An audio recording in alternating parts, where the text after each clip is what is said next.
Get comfortable. Take a seat wherever you like. My room is your room. And I know you probably want to relax after what just happened. I suggest taking a seat on the bed. I don't know what's so special about it, but I find it way comfier than a normal one. It's amazing what money laundering can buy. So yeah, I'm really sorry that my father was incredibly rude. And he threatened to do all those horrible things to your family if you didn't marry me. Seriously, even for a mafia boss, that was really uncalled for. I don't know what's gone into him. Well, I do, actually. I just don't agree with it. So where do I begin?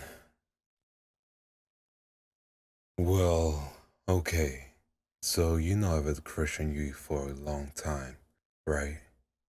Well, maybe you don't because you're doubly dense, but I do. I still do, in fact. You know, I thought that little shit that I do when anyone gets a little too close to you would really give it away. But I guess maybe that was too subtle of a sign for you.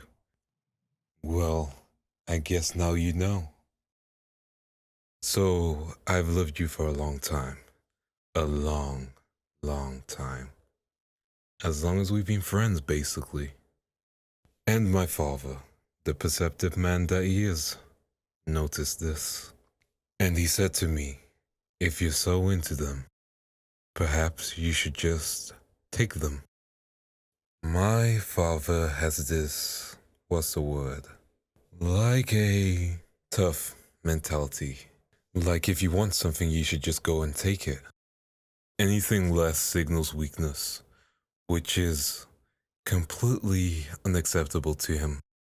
Signaling strength is the most important thing in life to him. And since I'm going to be the head of our little crime family one day, he wants me to follow in his footsteps and just take what I want, just like him. And I have to admit, I do want you. But I want to give you your own choice, of course. I know that you are your own person, with your own wants and needs. But he doesn't see things my way. I tried to talk some sense into him, but he wasn't having any of it. He said that I was soft, and he was just trying to fix that. And he's not one to compromise. So, for the sake of your family, I think that we should just go along with his little arranged marriage. And it's not enough for you to just marry me, you know? He called you my pet. And he said that you need to be a good little pet for me and obey me. And if you didn't, I'd look like a pathetic, spineless wimp, unfit to lead. And I'd destroy the family with my weakness. If you can't rule a dog, you can't rule a family. That's what he told me. It's ridiculous, I know. And very cold-hearted. Besides, you're not a dog. If anything, you're more like a puppy. Sorry, that came out wrong. But the situation doesn't change. The only way to deal with this is to appease my father. I'm sure you don't actually want to be my pet after all. I mean, what would that even be like? You lazing around my bed all day while I bring you food and give you attention, and all you have to do is shake my hand or something whenever I say so. Sounds kinda boring, right? Oh, okay. I wasn't actually expecting you to like the sound of that. But it wouldn't all just be lazing around, you know? If I become your... what would my father call it? Master husband or something like that. If we do have that sort of relationship, you would have to obey me, no matter what. Do you really trust me with that much power over you? Well, I appreciate your trust in me. I'm also a bit concerned you trust me with all that. I appreciate it still. Anyway, no, my father, he isn't going to be satisfied if all we ever do is drop by once in a while and I say, by the way, my friend is still my pet, while you nod your head. Well, I guess we'd be married, so we'd be more than friends, but you know what I mean. But basically, it's not enough to say that you're going to obey me. You have to actually obey me. I really want to protect you and your family. So this isn't something you can be wishy-washy on. I'm going to do my best to only give you orders that would, how do I say it, would be good, you know?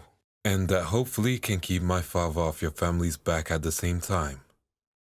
You know, decades from now, if my father kicks the bucket, we won't have to worry about him, and you won't have to be my pet anymore. I mean, unless you want to. But, like I said, you really have to obey me. Are you prepared for that? Then if you're serious about this, you won't mind starting to obey me from now, right? Alright then. I order you to hold hands with me. And I know that it sounds strange, but I'm not being selfish here. Even though that's what it looks like because you're dreamy and lovely and everything that I want. So it's common sense that I would want to hold hands with you. But if all I do is give you orders lighter than this, then my father is going to call our little relationship a bluff. So, like I said, hold hands with me. Wow, you have amazing hands. Oh, sorry. Trying not to be creepy. I have to be a good, master husband, as my father would probably put it. Well, not the good part. Because his idea of good would be me ignoring your thoughts and feelings. So, how do you feel? That's good. That's not terrible. This is a terrific start. This might actually work out better than I thought it would. You're doing great. I'm so proud of you. You're I was about to say good pet, but that'd be kind of demeaning, wouldn't it? What do you think? Oh, that's good. Because I think I really want to say it. You don't mind if I do then, right? I mean, I know you have to obey me now, but still, I want to ask. You don't mind if I call you a good pet? Then I'll say it. You're my good pet. I feel so guilty when I say that. I feel like you're really precious, and I have to respect you.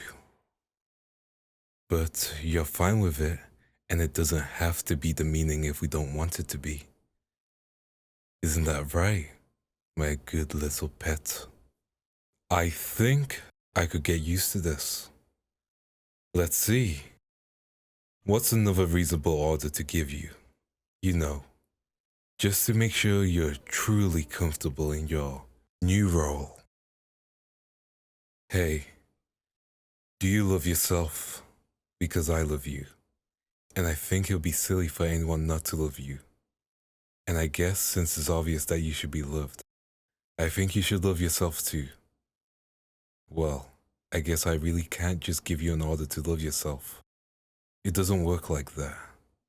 Love doesn't work like that. It's not something you can force. Not even if you're the master of the cutest pet in the world, like I am. I can't change what's in your heart. But I guess I can boss you around until you admit what a good little pet you are. Here, look me in the eyes. Here's your next order. I want you to tell me, who is the best pet in the world? Yes, you do. Don't tease me. It's you. You're the best pet in the world, and I'm the best master in the world. So I would know. At least, I'm pretty sure that I'm the best master in the world. If the others are nearly as cruel as my father, then it's not much of a competition. But back to us. More specifically you. You are the best cute little pet in the entire world. If I took you to the pet store right now, all the bunnies and kittens would be incredibly jealous of how cute you are. So tell me, who's the best pet in the world? I'll give you a hint. It's mine. That's right. I think you can say it more assertively than that, but it's a nice start. Not only are you the cutest pet in the world, but also the best behaved, apparently. I'm so proud of you. I think I'm getting really into this. Is that wrong? You know, I hope you don't hate me for this, but I've often thought of what it would be like to have you. And by that, I don't mean just dating you, but to truly have you. I'm not even sure what I mean by having you, but I love you. And I want to spend time with you. And I don't want to lose you. And my mind, that primal instinctive part of my mind, reassures me that if I can just have you, then I can have security. Then everything will work out. I used to be disgusted by that part of myself, by that desire. I thought that desire was disgusting. I thought maybe it would hurt you, but you're mine, waggling your tail like a good little puppy for me. And I'm not so sure. Maybe I can make you happy, even if I own you. I just have to lavish you with love greater than any freedom. And I'm sure, the happier I make you, the more easily you'll obey me. Then things will work out. So tell me, what can your master do to make you happier? You'll be staying with me from now, so we'll have plenty of time together. You know, I've got tons of money. None of it honest. But everyone takes dirty money as long as you clean it. Sometimes you don't even need to clean it. So, I can spoil you. What do you want? Like, maybe a soda or coffee fountain in my room? Well, I suppose it's our room now. Oh, I get it. Money is no replacement for love after all. Well then, let me say it clearly. Master loves you, and now that you're mine, I'm never letting you go.